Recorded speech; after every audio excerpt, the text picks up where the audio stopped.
We just lost the game, Stanley Cup Finals. I'm like pissed. And we're walking in there, and we walk in, there's Jay Feaster, our GM, Torts is in there, and they're like, sit down. And then I'm like, what the hell is going on? I'm not getting traded, obviously, but I was like surreal.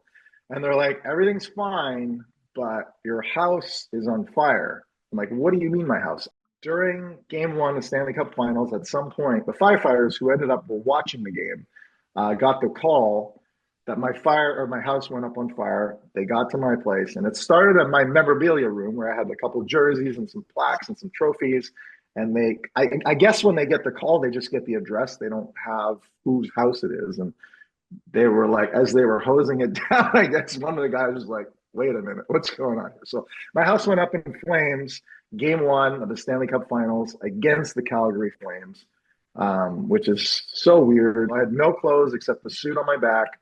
And so I ended up staying in one of those like places where furnished hotels for the rest of the series or in the hotel. Um, they went and bought me like underwear and socks. And then I ended up borrowing Brad Richards. We were about the same size. I ended up borrowing like two or three of Richie's suits for the rest of for the finals. Cause it wasn't like I had time to go shopping for that stuff. I'm in the finals, the most important time of my life.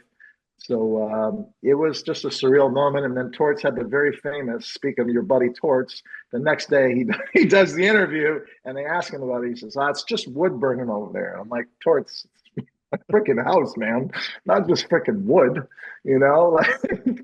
That was a pretty a classic line from Torts as far as I'm. Oh yeah, it's just wood burning over there. It's fine. Nothing. Everything's fine.